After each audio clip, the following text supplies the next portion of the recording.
Four members are here, Megan is absent. Move on to the approval of the agenda. Devin first. Any discussion? Second. Stacy second. Move on to the informational items. We have to all vote. Oh, sorry. No. All right, all in favor? Aye. Any? Yes, we'll move on to the informational items. That's principal's report. We'll start with elementary school.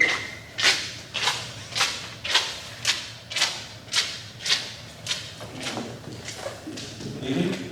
My report's kind of brief this month, but the big thing there on there is last time I was here, I can't remember, it might have been Megan that asked about how many students overlapped on our RTI. Jen Cook in her dedication, the next morning I showed up and this was in my inbox. She's like, when I got home, she was at the all A last time, and she's like, I got home and I watched the board meeting and I saw they asked for that. And I was like, I don't even turn on my computer. So she got those numbers for me, so they're there for you all to see. Just kind of reviewing some of that stuff. Our reading numbers, we do carry more on that. You can kind of see the progression. First grade is pretty typical for us to kind of max out on students, and as they get older, we're moving kids out of our intervention services as they become fluent readers. So, I'm really proud of the work of that. But we do have some students that do overlap in that.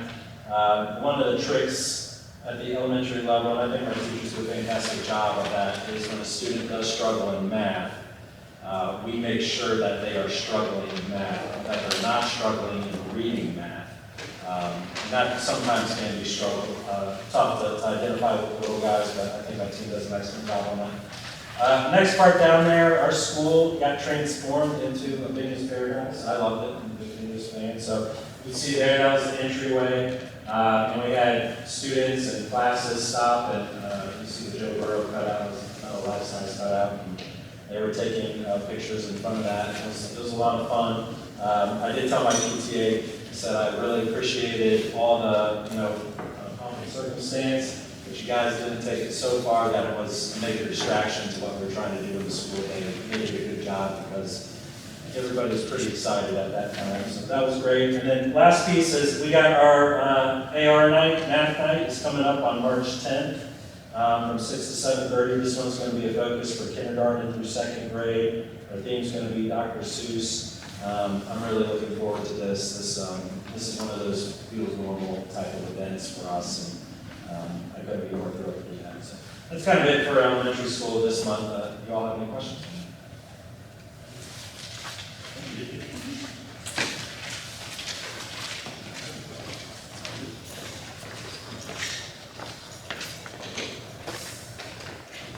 I got our winter math data for you. The same way I've shown it to you the last few times, comparing same students to the same students. I always like to see their growth. So this time around, I've got what these same students scored in winter 2021 when they were in the grade level prior to the overall scores for winter 2022. The nice thing is we're making growth in all areas. Most of them almost where we should be. So we're slowly but surely getting closer and closer across the board. There's some nice growth for the last couple sessions here in our special ed populations. There on the right, we had a couple spots, including 6th grade math for 2 sessions in a row. It made some pretty significant gains with the special ed students. So that's one of the things we continue to keep an eye on is our most struggling learners. They are still behind our other learners, but we're making growth. I always kind of talk to the teachers that when we're making growth, we can't make it all back in one part of the year from map session to map session. But you know, overall, you can see there some pretty significant growth. The fifth graders have the highest amount of growth expected. You see it goes down from there. But you know, overall, I'm not displeased with the growth numbers. We're still working to get where we should be. But you can see that the map norms for the winter in reading all exceed the national norms, which is a pretty positive sign. Math, while it's not there, isn't terribly awfully behind. And we know that math is the one that's going to take a little bit more time, but with the growth we're seeing, those are optimistic growth numbers in my opinion. The bottom smaller chart shows just from spring to winter, and again, same students. And you know, maybe not as much expected growth with the younger kids, but with the older kids, I don't have any rhyme or reason why from one year to the next, especially with the pandemic, we're getting good growth as compared to spring to winter. I know historically sometimes winter scores don't always jump up to where we want them to, but again, still pretty satisfied with a lot of green on the sheet considering what we're coming out of, and we've been able to stay in school this entire time. So, any questions about the math data? The only thing I wanted to note that was on there was our fifth grade governance cup team won first place in the district. On the back there, we have a lot of students that placed. We even had one student that had to step in last minute and finish first. No preparation time in the arts and humanities, and had the best score of that. But congratulations to Ms. Dingus down at the elementary school and our fifth grade kids for bringing that home. And tomorrow night's big night for our 7th and 8th graders with the snowball dance. Those of you that have had or will have 7th and 8th graders, that's a pretty good night for them. So happy to hand back. Thank you.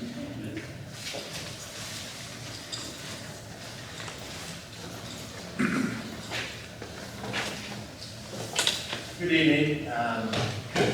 February is always a hard time for David at the high school. There's not a lot of new things to report. Looking over the old board reports, let's give you a snapshot in time where we are. Our last board report highlighted that we were bringing together our A and B days in the COVID rotation. So a little dive down history lane there. So at the high school, we do have a lot of things going on. On Wednesday, our math department met with the co-op to go through a training called High Ceiling Multiple Access Points, meaning that no matter where a student enters that particular skill with their ability, there's still a high ceiling for them. So our math team worked with the co-op Wednesday morning, and then we had some time set aside for them to work on implementing some of those strategies into their unit plans. And then following up with the team, it was a great training. It's always nice to hear good feedback on any kind of training. And they are excited about it, and it talked about finding some schools that are currently implementing that right now where we can take them to do kind of a peer observation in a setting where it's in place at a more developed level than the initial training. So I was excited about that. We are very involved in scheduling for next year right now in our classes. Today we met a whole group with the sophomores. We've got the junior whole group done.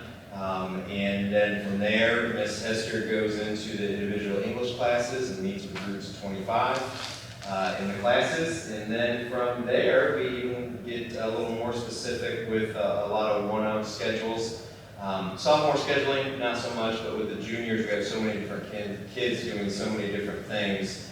There was a lot of individual meetings with kids about dual credit off campus, work experience.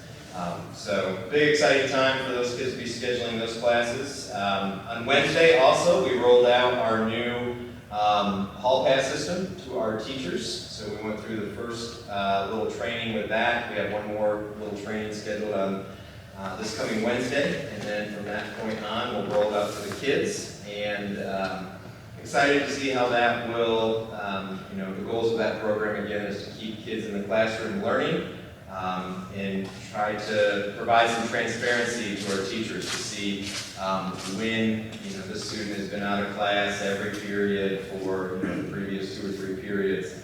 There's something going on there, and how can we curtail that? So that will go out to the kids after Wednesday's training next week. We'll roll it out to the students. And again, we'll start with the bathrooms, but we can do more things like scheduling appointments with like the counselors and try to get that program more in the hands of the students. I'm excited to see how that will impact things at the high school. So looking down the road, March 8th, big day for the high school. We have our state ACT for the juniors. Our freshmen and sophomores will be taking our mock ACT on that day. So things will be pretty packed on March 8th. Again, ACT has changed. Starting with the previous school year, we only use that score to calculate the transition rate for our students transitioning as college ready.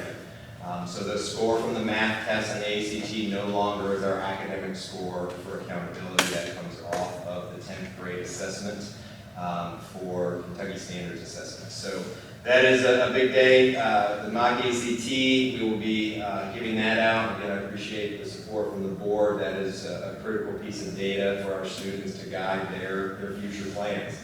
And looking at assessments at the end of the year, our 10th graders will be prepared and ready to take the reading and mathematics assessment, and our 11th graders are taking science, history, on-demand writing, and mechanics of writing.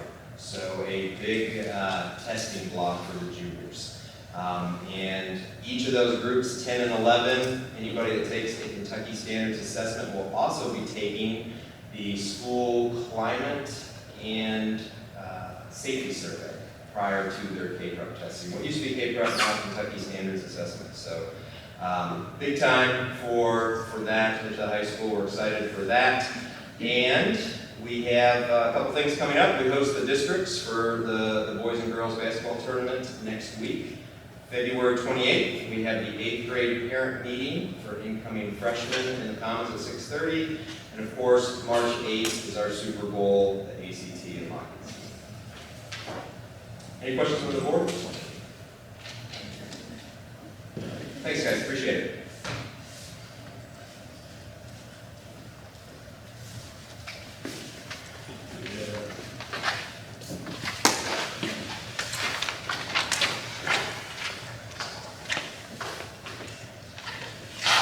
All right, from the bridge, we'll keep this short. We've kind of lost some students, but also added a few. So we're staying roughly where we were last month.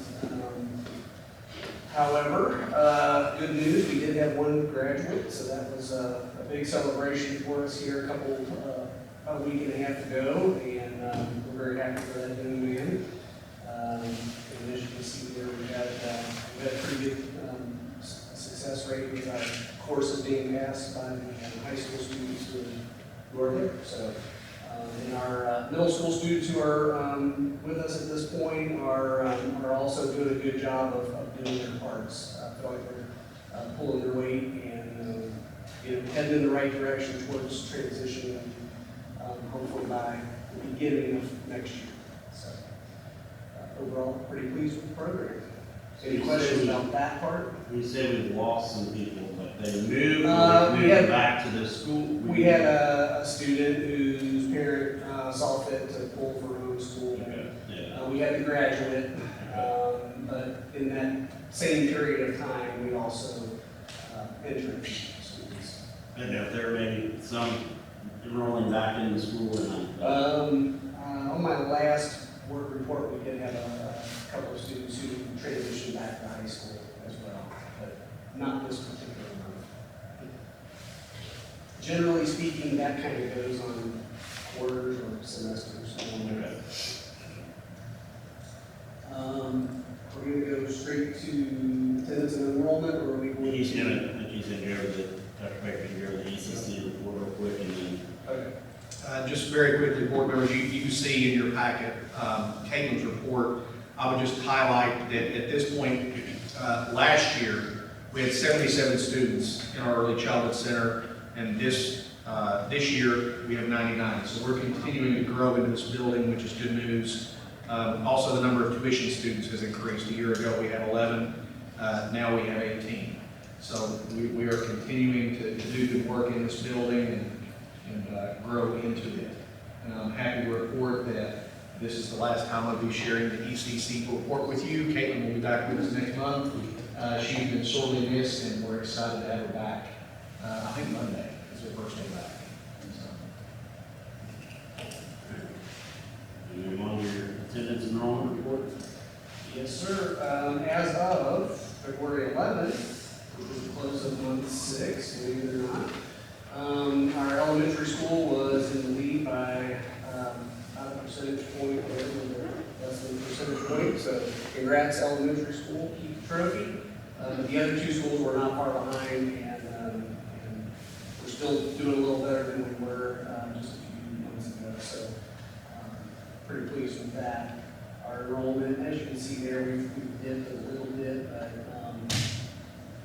those numbers fluctuate, kind of like the bridge. You kind of lose a few, you gain a few month to month. So overall, we're staying pretty healthy with enrollment. Any questions on that? Thank you. Instructor report?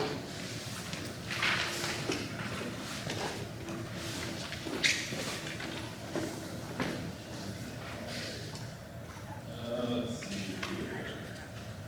For the ventilation for the locker rooms, that was finished, actually, I'll put it on the report that we're meeting, but I was hoping they'd show up, and they did, and we got it all completed, so that project is complete. The playground equipment, we still having trouble getting people to show up. I'm running out of companies to call at this point, so I'm just gonna keep harassing those same companies and trying to get them in. I'm quite sure it's lost calls. Hopefully, I'll bug them enough that they'll decide. Jeremy, is there a chance that we can do that work, maybe over spring break? We have to buy equipment, or we have to buy parts for it. By The one piece that I'm looking to replace, they don't make the slide any longer, or I would just buy the slide and put it in myself, because that's what I did the last time. Yeah. But they don't make it any longer, so we have to rip the big slide out, and put something else in. Or just rip it out and just leave it in space. I mean, you already have a lot of kids, I feel like we probably need more play activity for that. I don't think we should increase it at all. Okay. The energy project, I was going through that, trying to get certain pieces in order to replace some existing equipment with all this self-funding. So I didn't have time to review it, put it on the meeting for today, because I'm not comfortable putting something for you that I haven't looked at. So I wanted to review that, but it looks like it's shaping up pretty well. Looks like the self-funding project is, a general fund bond, and pay for with the savings that you would have paid your companies anyway. But it looks like we could upgrade quite a bit of equipment, like the gym equipment that always causes a problem, and it's over, I think it's like 2008 units installed. Looks like we might be able to get that replaced and upgrade it to a better quality piece of equipment back there. The ductwork was never sized correctly anyway. It's always been too small, and it's part of been a problem getting the airflow into there, so that would take care of that as well. The flush valves, the electronic flush valves aren't on the generator. That would solve that issue. Of course, it would upgrade all the lighting in the district LED and save a lot there. Looks like it's shaping up pretty good, and it's 20 year. Looked like it was about a 20 year, but I'll have more details. I'll put it out for you all once I make sure it's okay, then everything's in order. Hopefully it'll be it will be before the next meeting, because I haven't noticed it on my list right now. For the paving project, we have a few documents on there. We did bring the bid documents with us if you want to see them. I didn't want to attach it because it's a thick booklet over there.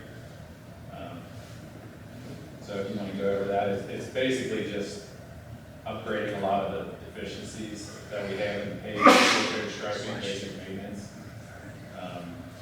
It addresses some of our drainage issues we have that's actually breaking down bus garage pavement down there, coming off the hill from the high school gym.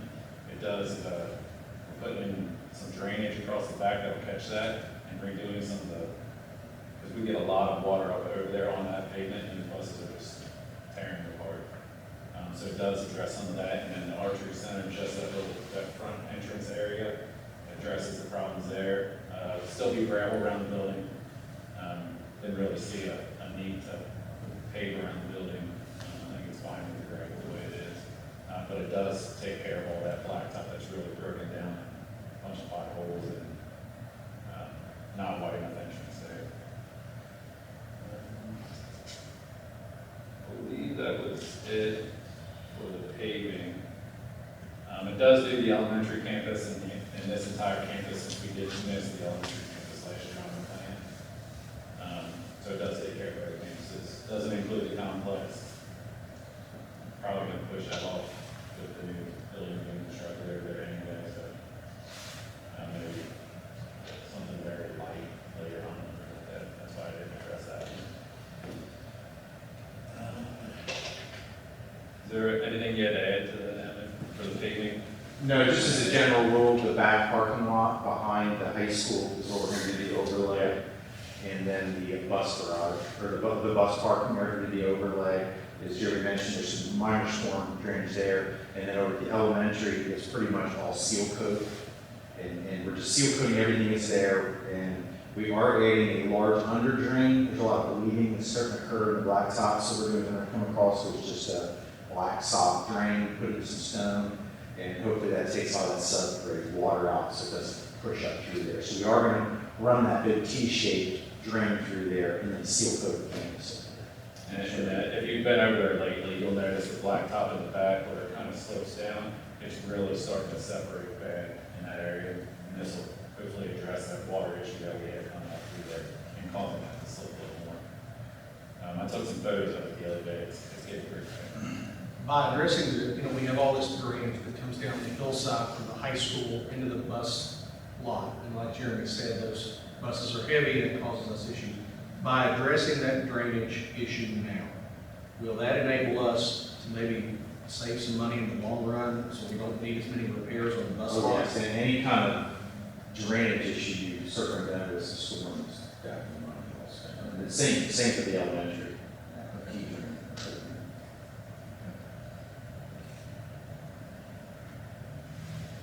How's the track been? Is it good? Yeah, we have zero problems on the track right now. I walk it, I was over there the other day and looked at it, and there's no bubbles or anything, so I'm super excited about that part. That was a nightmare, and I had it in a stressful time. That seems to be in pretty good shape at this point with no issues seen so far. The intermediate school, it's pretty much on schedule. We're just working through some contract negotiations with GRW on some liabilities and stuff to make sure that we're covered with any problem that might occur down the road. 15, 20 years of its sanitation, so that's something we're looking heavy at. We don't want them to just be responsible for now. We want the liability to follow it if there is problems down the road. So we are working with, I think we have to go back to KD with a different kind of agreement on top of the one that they were submitting because we didn't feel like it was enough coverage. So still working on that part. Other than that, everything else is going pretty seamlessly on it. Hopefully we'll have a design here before long to share with you all to get some feedback and stuff from you.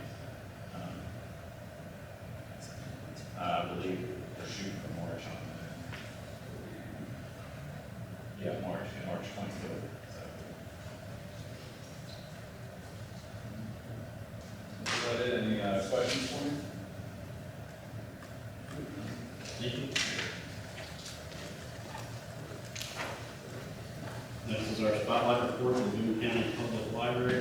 Board members, several weeks ago, I attended a meeting at the Boone County Public Library in Burlington with Ms. Herman. And the focus of that meeting was the Boone County Imagination Library. It is a fantastic opportunity for the youngest children in our community. And I invited Ms. Herman to come in this evening and share a little more with you about that. Thank you. Thank you for giving me a spot on your agenda. I want to start with a quote from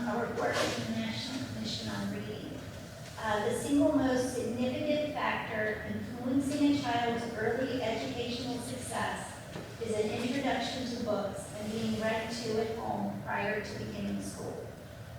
So a little bit about Boone County and kindergarten readiness. We were looking at these numbers. The library in our strategic plan, we emphasize early childhood and early childhood literacy, whether we're talking basic reading literacy, math literacy, recognizing letters and numbers. So we were looking at what are the kindergarten readiness scores in Boone County. Boone County schools at 57%. Walton Roman Independent Schools, the last data I could find was 62.1%. And then we looked at all of Boone County by racial and ethnic group. African Americans are entering school, 34.9% ready for kindergarten. Asian at 73%, Hispanic at 30.2%, Hawaiian, other Pacific Islanders at 36.4%, two or more races at 59.3%, and white at 61.7%. Some of those are not so good numbers, some of those are good numbers for Kentucky, but the library thinks we can all do better. So we started asking ourselves, what can we do to help move that kindergarten readiness score forward? And in looking around and doing the research, the model we found that we think will have the greatest impact is the Dolly Parton Imagination Library. So if you don't know what this is, it started in 1995 by Dolly Parton, wanting to help her community that she grew up in have a higher literacy rate. And we all know if you get that foundation in and you're ready to start kindergarten, then you're going to do better all the way through life. So what it is they give one book, free book, it's free to the child. Free developmentally appropriate book is mailed to every child from 0 to 5. There is the potential, if they start at birth, of a child getting 60 books into their home by the time they start kindergarten. And when I say these are developmentally appropriate, if a child is 3 years and 2 months old, they get a totally different book from 3 years and 3 months old. So they get a book every month that is different. And it's funded through the Dolly Parton Foundation and local community partners. So we did a little bit of research on the Dolly Parton Imagination Library, and we found some studies. There's a 2011 Alaska study found that Imagination Library participants entered kindergarten with higher levels of academic preparedness in both reading and math. So not just reading, it was also helping with math. Imagination Library student scores increased by 47 points in reading and 38 points in math. 2015 study in Memphis, Tennessee found that there was a significant difference in reading comprehension in 2nd grade between Imagination Library students and non-Imagination Library students when you controlled for race, English language learners, and pre-K experiences. We're looking at the difference between a score on their state test of 166 for Imagination Library students to 151 for non-Imagination Library students. Study in Mississippi in 2013 found that a greater percentage of Imagination Library students scored above the norm in math and reading, and again, we're emphasizing it's both subjects, math and reading, than non-Imagination Library students. And then how does this work with parents? Well, a Michigan study found that parents at all socioeconomic levels perceived children asking to be read to and families reading more often. If you go back to my quote, the more often you read to a child, the better ready they are to start kindergarten, and they get those literacy foundations that they need.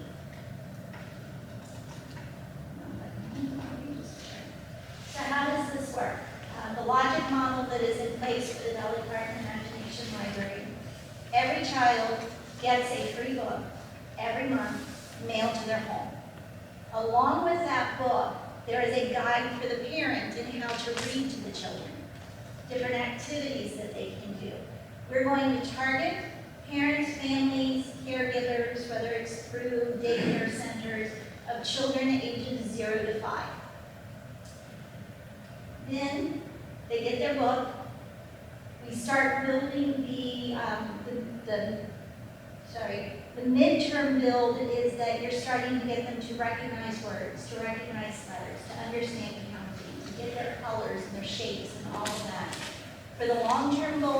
is higher kindergarten readiness for Boone County. All of the schools, all of the students in Boone County. Last year, State of Kentucky decided to go all in on the Dolly Park Imagination Library. They are offering for a year a 50-50 match. I'm paying for this for the community partners.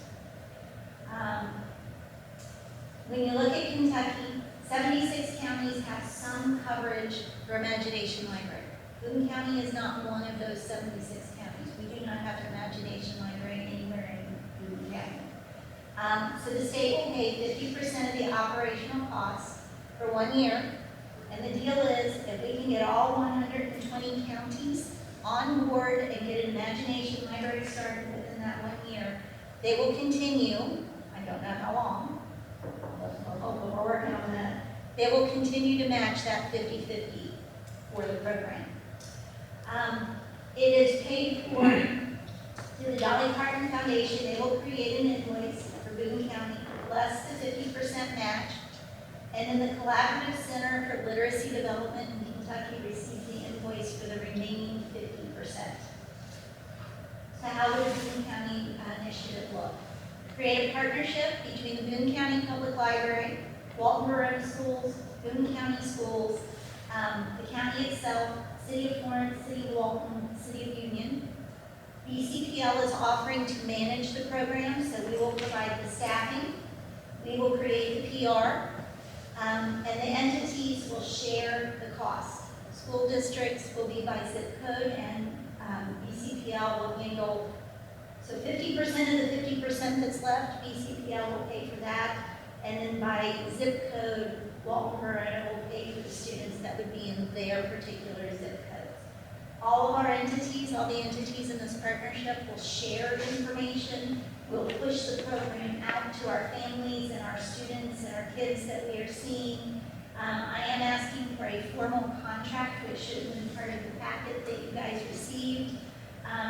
We will create the invoices.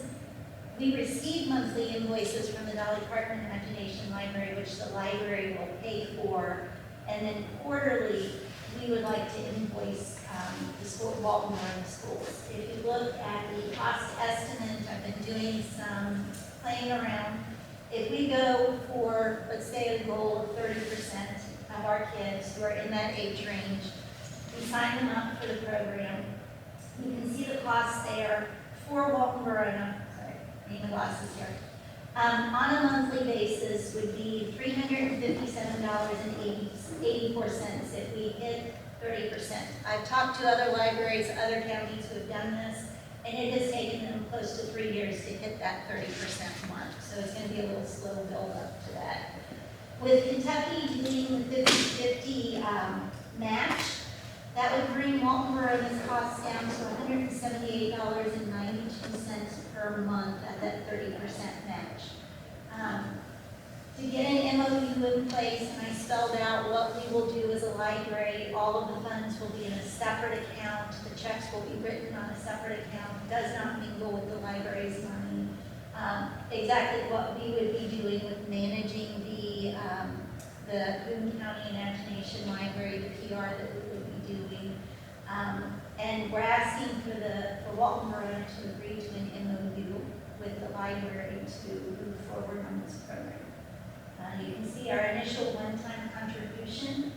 We're figuring it towards establishing the initial funds for the Boone County Imagination Library, invoicing it at 3 months at the 30% level of participation of the 50-50 state match.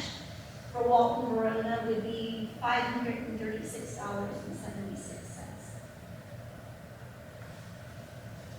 Questions?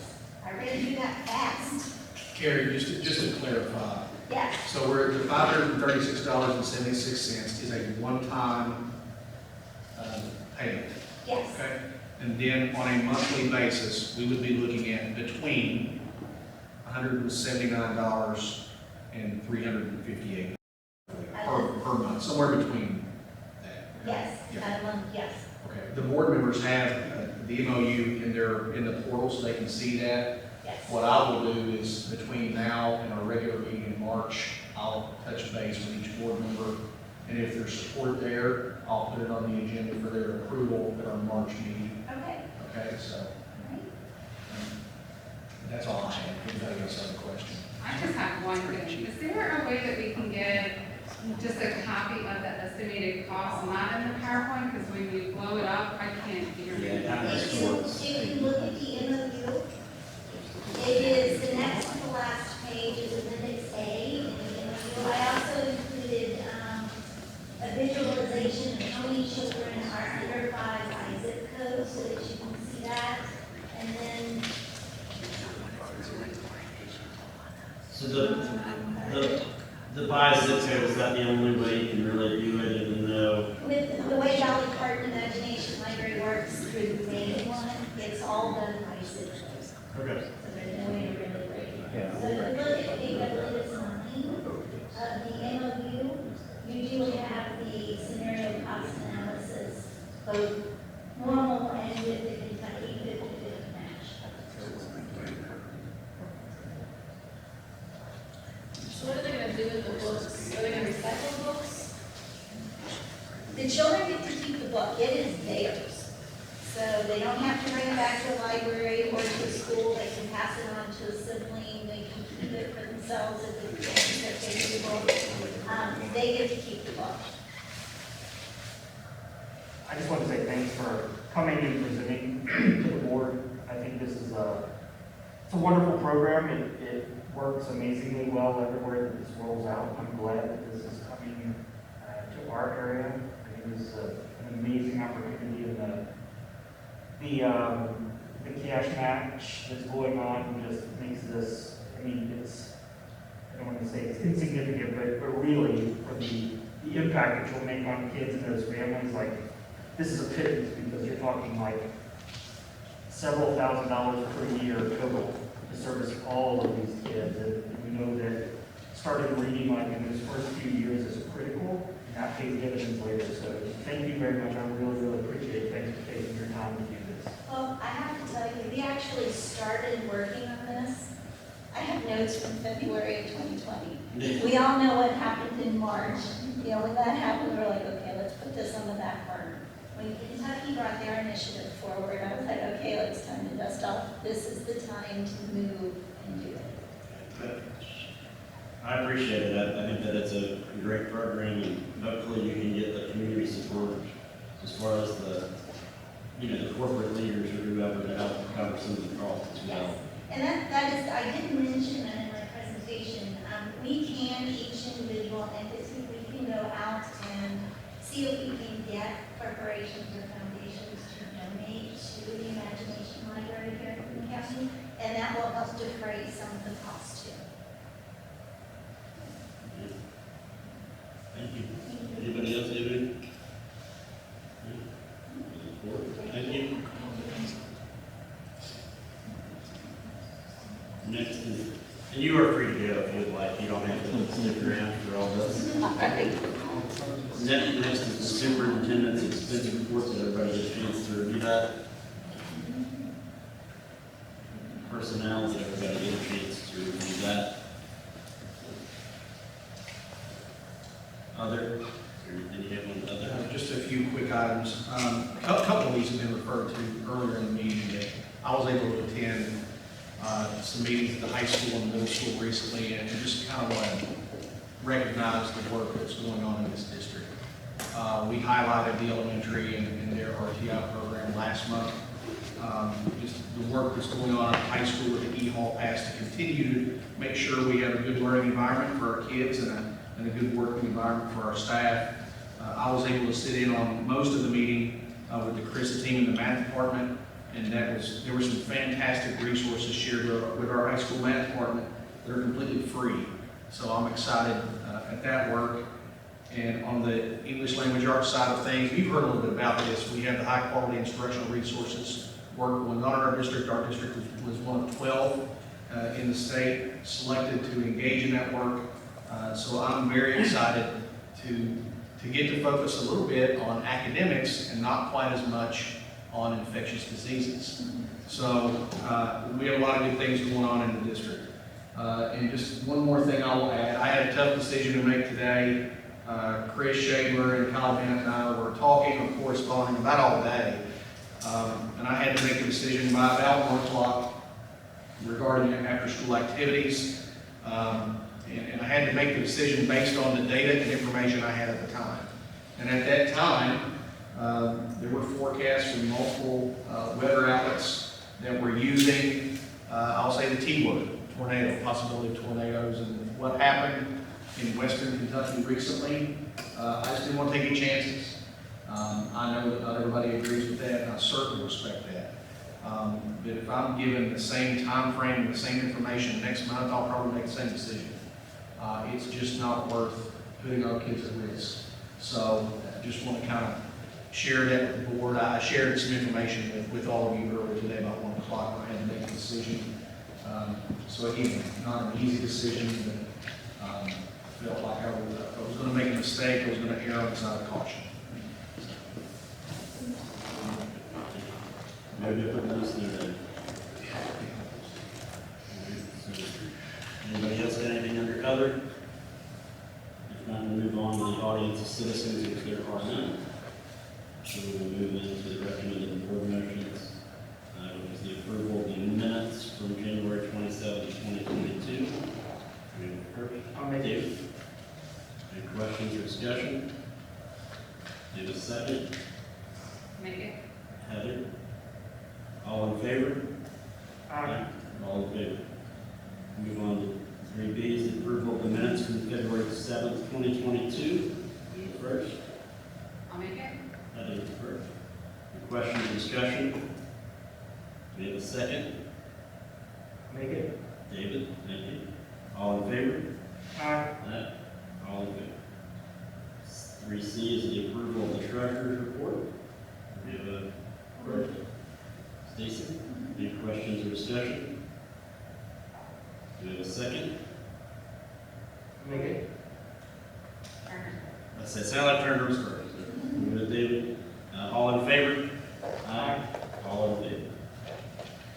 Next is 3D, approval of the orders of the treasurer, the bills. Do we have a first? I'll make it. Heather? Do we have questions or discussion? Do we have a second? I'll make it. Stacy? All in favor? Aye. All in favor. 3E is the approval of the owner-architect agreement for Walton Corona Schools paving 2022. Do we have a first? I'll make it. Heather? Any questions or discussion? Do we have a second? I'll make it. David? All in favor? Aye. 4-0, all in favor. 3F is the approval of bid documents for Walton Corona Schools paving 2022. Do we have a first? I'll make it. David? Any questions or discussions? Do we have a second? I'll make it. Stacy? All in favor? Aye. 4-0, all in favor. 3G, approval 2022-2023 high school course fees. I'll make it. David? Questions or discussions? Do we have a second? I'll make it. Heather? Thank you. All in favor? Aye. All 4-0, all in favor. 3H is the approval of the 2022-2023 middle school course fees. Do we have a first? I'll make it. Heather? Do we have questions or discussions? Second? Stacy? All in favor? Aye. 4-0, all in favor. 3I is the approval of 2022-2023 elementary school fees. Do we have a first? I'll make it. Heather, thank you. Questions or discussions? Do we have a second? I'll make it. Stacy? All in favor? Aye. 4-0, all in favor. 3J is approval of the surplus items. Make it. Thank you. Questions or discussion? Trust the board. Yeah. Chris sent the stuff over on that, but they're, both of those units are rusty beyond the point of where we should have one in some spots. And the bus, in theory, could be repaired, but with the number of miles and the age that it has, it doesn't make sense to dump 10, 15 grand into a bus that's not worth it. Where's the Toyota at? What is that? Like I saw it in the, what, It's a little Tacoma, used to use it for kind of just a runner truck, and then when we had added a third maintenance position, it kind of got used for that, or intermittently as the other vehicles were down, but it is, those vehicles had like, there was a factory recall at some point on those because of the frames, like having issues with rusting on them, and, but ours didn't qualify because of age, number of miles, so. it's interesting, 'cause I just don't remember like clicking through and seeing a Toyota out here. Yeah, it's a little maroon with like a camper top on it, paint's peeling off of it, it's a choice unit, yeah. Alright, do we have any other further discussion? If not, do we have a second? I'll make it. Heather, all in favor? 4-0, all in favor. 3K, approval of field trips. I'll make it. Heather, thank you. Questions or discussion? If not, do we have a second? Make it. David, thank you. All in favor? 4-0, all in favor. I heard it has something for another, maybe faster. Do you want to get back to other? I just wanted to know that update was on Seven Hills. I spoke to Jake from Seven Hills, I'm gonna say 5 or 6 weeks ago, and I encouraged him to reach out to local pastors in our district to get kind of their feedback, their input. I don't want our local churches to feel that they have been, for lack of a better term, invaded, right? So I haven't touched base with him since that discussion. I don't know if he's contacted any local churches, but I will reach out to him tomorrow, and I'll put that to Friday update. Thank you. 3L, adjournment. I'll make it. Questions or discussion? Second. I'll second. Stacy, all in favor? 4-0, all in favor. We are dismissed at 7:48.